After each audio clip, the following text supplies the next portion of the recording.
अस्सलाम वालेकुम friend, this is या मुगल। Welcome to my YouTube channel the gardening hub. उम्मीद करता हूँ आप सब खैरियत से होंगे। तो आज की वीडियो में हम बात करेंगे एक बहुत ही खूबसूरत दिखने वाले बहुत ही खूबसूरत लेक सक्यूलेंट के बारे में।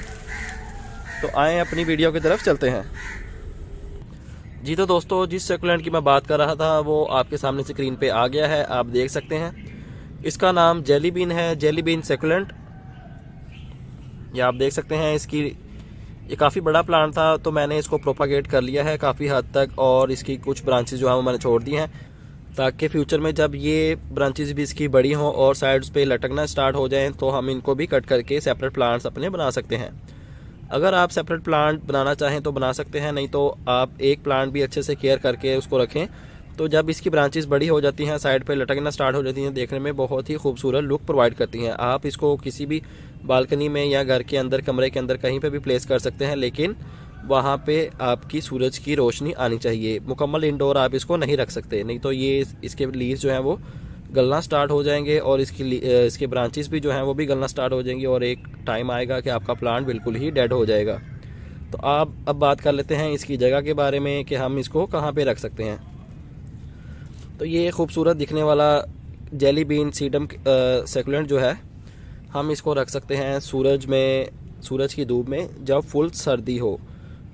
जनवरी फरवरी के महीने में हम इसको सूरज की धूप में भी रख सकते हैं, और जब बाहर का सीज़न आ जाए और गर्मी स्टार्ट होना शुरू हो जाए देन हमने इसको रखना है शेडी एरिया में जहाँ पे ह्यूमिडिटी थोड़ी सी ज़्यादा हो, क्योंकि ये प्लांट सक्यूलेंट फैमिली से बिलोंग करता है। इसके अंदर काफ़ी ज़्यादा मॉइस्चर खुद का भी होता है और टाइम टू टाइम वही यूज़ कर लेता है प्लांट।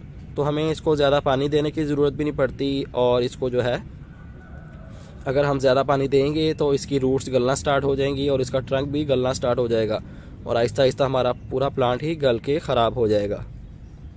आप इसको मिट्टी के पॉट में भी लगा सकते हैं और आप इसको प्लास्टिक के पॉट में भी लगा सकते हैं, आप इसको हैंगिंग पॉट में भी लगा सकते हैं। बस आप थोड़ी सी इसकी केयर करें और ये प्लांट आपके पास 12 महीने ही ग्रोथ करता रहेगा। सर्दी के सीज़न में इसके लीव जो हैं थोड़े थोड़े रेडिश टोन में आ जाते हैं। ये आप देख सकते हैं, जिस तरह ये नीचे एक लीव है, इस टोन में आ जाएंगे सारे लीव जब सर्दी का सीज़न आएगा, और जब गर्मी आएगी तो ये प्लांट हमारा ग्रीन हो जाएगा पूरा, जैसा कि आप देख सकते हैं। गर्मी के सीज़न में आप इसको प्लांट्स के दरमियान में, या कोई बड़ा प्लांट लगा है, कोई दरख्त लगा है, तो आप उसके नीचे इसको प्लेस कर सकते हैं जहाँ पे थोड़ी छाँव हो और ठंडी जगह हो और जो है धूप ज़्यादा ना आती हो, तो वहाँ पे इसकी ग्रोथ अच्छे से चलती रहेगी। तो अब बात कर लेते हैं इसकी सॉइल और इसके पानी के ऊपर कि हमने इसको किस सॉइल में लगाना है और कितना पानी देना है।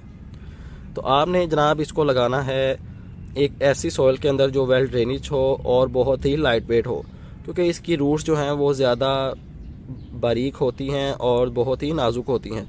इसकी रूट्स को डेवलप होने के लिए भी ऐसी सॉइल चाहिए जो कि बिल्कुल ही नरम हो, ताकि इसकी रूट्स अच्छे से डेवलप हों और ऊपर से भी प्लांट हमारा अच्छे से ग्रोथ करे। तो आपने इसको बहुत ही नरम सॉइल और बहुत ही लाइट वेट मीडिया में इसको ग्रो करना है। लाइट वेट मीडिया बनाने के लिए आप थोड़ी सी मिट्टी ले सकते हैं, साथ कुछ हिस्सा कोकोपीट का और कुछ हिस्सा जो है वो पत्तों की खाद आप मिक्स करके अच्छे से ये आपका बहुत ही लाइट वेट मीडिया बन जाएगा और बहुत ही ज़बरदस्त मीडिया बन जाएगा, जिसके अंदर इस प्लांट की ग्रोथ बहुत ही अच्छे से चलती रहेगी। और अब बात कर लेते हैं इसके पानी के ऊपर। जैसा कि आप सभी को पता है कि ये सक्यूलेंट फैमिली से बिलोंग करता है, तो हमें इसको ज़्यादा पानी देने की ज़रूरत नहीं। अगर तो हम इसको पानी ना भी दें तो चलता रहेगा, अगर हमने इसको ज़्यादा पानी दे दिया तो ये प्लांट हमारा बिल्कुल ही ख़राब हो जाएगा। उसकी रीज़न मैंने आपको पहले बता दी है कि अगर हम इसको ज़्यादा पानी देंगे तो इसकी रूट्स जो है वो गलना स्टार्ट हो जाएंगी और एक टाइम आएगा कि हमारा प्लांट बिल्कुल ही डेड हो जाएगा। तो आपने इसको ज़्यादा पानी नहीं देना। अगर हम इसको पानी दे देंगे तो सर्दी के सीज़न में पानी जल्दी खुश्क नहीं होता, जल्दी वेपोरेट नहीं होता, और ज़्यादा पानी लगने की वजह से, हर टाइम पानी लगने की वजह से हमारा प्लांट जो है वो गल सकता है। गर्मी के सीज़न में जब इसका ऊपर वाला सरफेस एरिया ड्राई हो तब आप इसको पानी का शॉवर कर सकते हैं इसके ऊपर। तो अब बात कर लेते हैं इसके कुछ प्रोपोगेशन के बारे में कि हम इस प्लांट को और प्लांट्स में कैसे कन्वर्ट कर सकते हैं, हम इस प्लांट को मज़ीद ज़्यादा प्लांट्स में कैसे कन्वर्ट कर सकते हैं एक प्लांट को।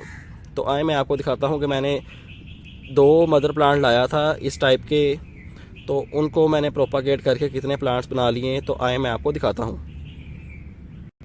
दूसरा प्लांट ये वाला पड़ा हुआ है। अब बात कर लेते हैं इसके कुछ प्रोपागेशन मेथड के बारे में। आप इसको कटिंग से भी ग्रो कर सकते हैं और ये पत्ते से भी अच्छे से ग्रो हो जाता है। ये वाले प्लांट्स आप जो देख सकते हैं छोटे छोटे से, ये पत्ते से ग्रो हुए थे इस पॉट के अंदर ही जिसमें मदर प्लांट लगा हुआ है, तो मैंने उनको निकाल के एक सेपरेट पॉट में लगा दिया है। तो अब इनकी ग्रोथ शुरू हो गई है और टाइम टू टाइम ये भी बड़े हो जाएंगे। ये वाले प्लांट्स भी पत्ते से खुद ही ग्रो हो गए थे, ये वाले प्लांट्स भी, और 2 प्लांट्स ये भी खुद ही रेडी हो गए थे। तो मैंने इनको निकाल के सेपरेट पॉट में लगा दिया ताकि टाइम टू टाइम ये भी बड़े हो जाएं और हमारे न्यू प्लांट्स बन जाएं।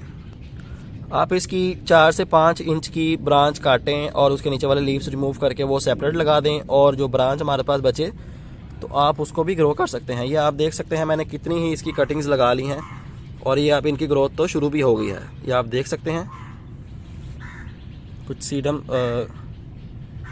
जेली बीन्स के प्लांट्स देख सकते हैं आप मैंने कितने ज़्यादा प्रोपगेट कर लिए हैं। ये सारे ही जेली बीन्स के प्लांट पड़े हुए हैं। और ये 2 पॉट मैंने लीव से तैयार किए हैं, लीव इनके लगा दिए हैं, और ये भी टाइम टू टाइम इनकी भी जर्मिनेशन स्टार्ट हो जाएगी। जब इनकी जर्मिनेशन स्टार्ट होगी तो मैं आप एक सेपरेट वीडियो बना के भी आपके साथ शेयर कर दूंगा। तो अब आ जाते हैं अपने मदर प्लांट के पास। जी तो दोस्तों आपने देखा कि हमने 2 प्लांट से कितने ही ज़्यादा प्लांट्स बना लिए और कुछ प्लांट्स हमने बनने के लिए छोड़ दिए ताकि टाइम टू टाइम हमारे पास काफ़ी ज़्यादा प्लांट्स इसके बन जाएं। ये देखने में भी काफ़ी खूबसूरत लगता है। इसकी झुकी झुकी सी शाखें, इसके पत्ते भी ऐसे लगते हैं जैसे छोटे छोटे से फूल खिले हों। तो आप भी ये प्लांट घर पे ले आएँ और इसे प्रोपगेट करते जाएँ और इसे न्यू न्यू प्लांट्स बनाते जाएँ। उम्मीद करता हूँ आपको वीडियो पसंद आई होगी और आपको ये प्लांट भी पसंद आ गया होगा। आपसे मुलाकात होगी इंशाल्लाह नेक्स्ट वीडियो में किसी नए टॉपिक के साथ। अपना ख्याल रखिएगा, तब तक के लिए अल्लाह हाफिज़।